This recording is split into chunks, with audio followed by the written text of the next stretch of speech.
진짜 올해 달리기로 다이어트 제대로 끝내려고 마음먹으신 분들, 여행 갔다 와서 잠깐 찐거나 며칠 폭식해서 잠깐 늘어난 거 말고 오랫동안 가지고 있었던 진짜 내 체지방, 그걸 달리기로 진짜 제대로 박살내려고 하시는 분들이라면 오늘 이 영상 하나면 어떻게 뛰어야 살이 잘 빠지는지 정확하게 이해하실 수 있을 거예요. 많은 분들이 살 빼려면 빡세게 뛰어야 한다고 생각하는데, 제가 생각하는 다이어트 관점에서는 별로 안 좋다고 생각해요. 물론 빡세게 뛰는 게 나쁘다는 게 아니라 살을 빼는 관점에서는 가성비가 떨어지는 비효율적인 전략이 될 수 있다는 거죠. 그렇게 생각하는 이유가 몇 개 있는데, 먼저 신체가 에너지를 사용하는 원리 측면에서 보면 우리 몸은 하이브리드 자동차의 엔진과 비슷한 게, 자동차가 상황에 따라 전기와 기름을 번갈아 쓰듯이 우리 몸도 에너지를 만들 때 지방과 탄수화물이라는 연료를 섞어서 사용합니다. 그런데 지방은 에너지로 바뀌는 속도가 느리고 탄수화물은 에너지로 바뀌는 속도가 빠르다는 특징을 가지고 있어서 우리 몸은 상황에 따라서 이 두 가지를 사용하는 비율이 다릅니다. 만약 우리가 엄청 힘든 속도로 뛰면 근육을 움직이는데 필요한 에너지의 양이 평소와는 비교도 안 될 만큼 어마어마하게 늘어나게 되고, 이 에너지 수요를 맞추기 위해 우리 몸은 에너지를 빠르게 공급해야 하죠. 기왕 에너지 만들 거 지방도 많이 쓰고 탄수화물도 많이 써서 에너지를 만들면 좋은데, 에너지를 만드는 속도가 느린 지방 사용은 확 줄이고 에너지를 빠르게 만들어내는 탄수화물 사용을 확 늘린다는 거죠. 그래서 뛰는 속도가 빨라질수록 우리 몸은 지방보다 탄수화물에 더 의존하게 되고, 결국 우리는 지방은 많이 못 쓰고 탄수화물만 써버리는 상황이 생기는 겁니다. 운동생리학에서 운동 강도에 따라 탄수화물과 지방이 어떻게 사용되는지 설명한 크로스오버 이론을 보면, 파란색이 탄수화물, 빨간색이 지방이고 오른쪽으로 갈수록 고강도 운동을 하고 있다고 보면 됩니다. 이걸 보면 고강도로 갈수록 탄수화물 사용 비율이 높아지고 지방 사용 비율은 낮아지는 걸 알 수 있죠. 그리고 두 번째는 빡세게 달릴수록 젖산이라는 피로물질도 엄청 빠른 속도로 쌓이게 되고, 얼마 하지도 않았지만 운동을 더 하기가 힘들어지죠. 또 다른 건, 아까 힘들게 뛰면 몸속에 있는 탄수화물이 탈탈 털린다고 했는데,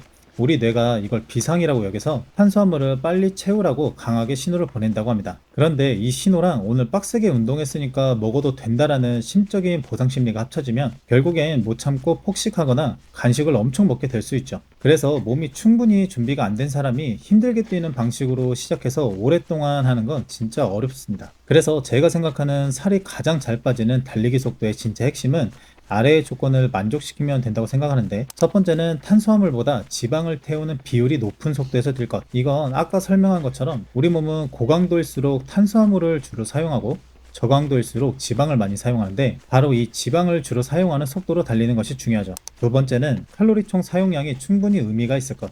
방금 저강도일 때 지방을 많이 쓴다고 했지만, 그러면 천천히 산책하는 게 살이 제일 잘 빠져야 하는 거잖아요. 하지만 산책 같은 건 애초에 태우는 칼로리량 자체가 너무 적어서 시간 대비 지방을 사용한 양이 그렇게 크지 않죠. 그러니까 지방 사용 비율을 높게 유지하면서도 몸이 충분히 에너지를 소모할 만큼의 적당한 속도를 찾아야 한다는 겁니다. 마지막은 꾸준히 할 만한 속도일 것. 달리기가 걷기보다 체중의 3, 4배의 충격이 관절과 인대에 전달되는 운동이라는 건 많이 들어보셨을 거예요. 달리기로 살을 빼려면 사실 중요한 게 꾸준히 해줘야 하는 거잖아요. 그런데 내 몸에 맞지 않는 수준으로 달리면 무릎이나 발목이 아파서 꾸준하게 못하고 실패할 확률이 높다는 거죠. 저도 달리기를 하면서 무릎이나 발목, 그리고 다른 사람들은 그렇게 안 다치는 것 같은데 이상하게 허리 쪽도 부상을 당한 적이 있습니다. 그래서 내가 다치지 않고 계속 꾸준히 할 수 있는 속도로 달려주는 게 중요하죠. 그래서 이 세 가지 조건을 만족하는 속도를 어떻게 찾을 수 있을까 고민해봤는데, 결국 심박수로 기준을 잡았습니다. 사실 달리기는 속도를 6분이든 8분이든 몇 분 페이스로 뛰면 된다, 이렇게 딱딱 정해서 뛰면 좋지만, 이게 사람마다 다 다른 게, 평소에 운동을 한 사람과 안 한 사람에 따라 차이가 있고 체중에 따라 차이가 있을 수 있고, 이거 말고도 여러 가지로 사람마다 다 상황이 다르기 때문에 정확하게 이 속도로만 뛰면 된다라고 기준을 잡기에는 애매한 것 같더라고요. 그리고 똑같은 사람이 매일 달려도 그날의 컨디션이나 날씨 같은 다양한 상황에 따라서 평소에 뛰던 속도도 힘든 날이 있죠. 그래서 내 몸의 상태를 가장 정직하게 실시간으로 보여주는 지표가 심박수라고 생각합니다. 그리고 이걸 전문가들이 가장 과학적으로 정리한 게 바로 심박수 기반의 존 트레이닝입니다. 존 트레이닝을 간단하게 설명드리면,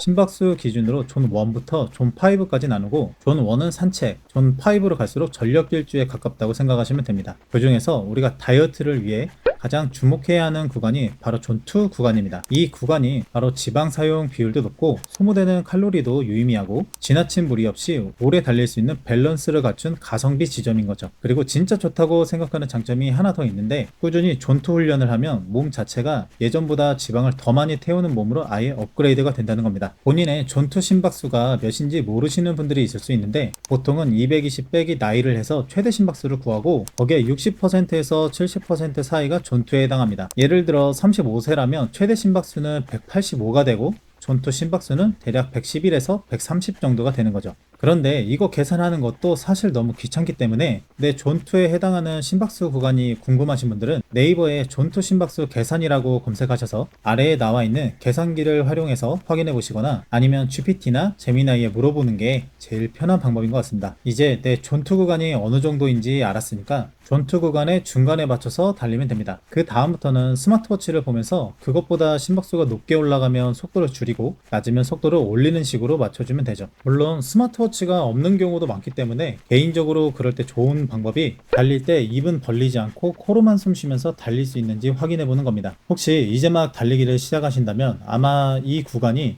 너무 느린 건 아닌가? 이게 운동이 되나 싶을 수 있는데 사실 이 정도 속도가 지방 빼기에는 좋구나 하고 기억해 주시면 좋을 것 같습니다. 그리고 이제 막 달리기를 시작한다면 달릴 때 무조건 처음부터 끝까지 뛰는 게 아니라 그냥 걷기와 달리기를 섞어서 하는 방식으로 하는 게 좋습니다. 예를 들면 전체 운동 시간을 30분으로 잡았으면 걷기 2분, 달리기 3분을 한 세트로 묶어서 4-5번 반복하거나 빠르게 5분 정도 걸으면서 몸을 풀고 걷기와 달리기를 섞어서 20분 정도 진행하고 마지막에 천천히 5분 정도 걸으면서 스트레칭 겸 마무리하는 거죠. 그리고 몸이 익숙해지면 걷는 시간을 조금 줄이고 달리는 시간을 조금 늘리는 방식으로 처음부터 무리하는 게 아니라 계속 할 수 있는 방식으로 만들어가는 게 좋은 것 같습니다. 이렇게 하는 게 좋은 또 다른 이유가 무릎 관절이나 발목, 인대 같은 부분은 조금 무리해서 뛴다 싶으면 생각보다 금방 부상을 당하더라고요. 그래서 초반에는 욕심내서 달리는 시간이나 속도, 거리를 늘리기보다 혹시나 내가 달릴 때 무릎, 발목, 인대 어떤 부위든 내 몸에서 통증이 올라오기 시작하면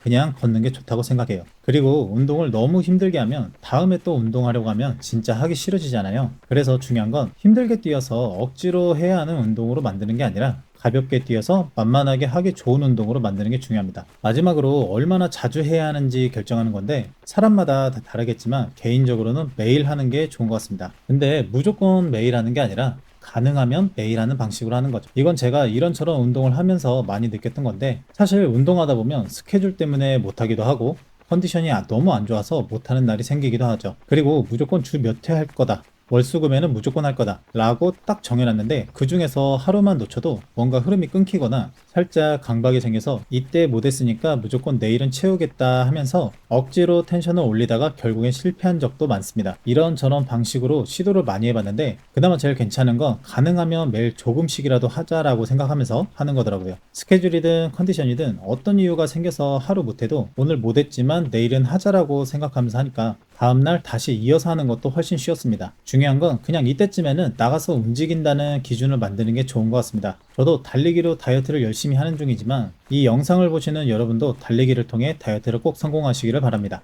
긴 영상 시청해 주셔서 감사합니다.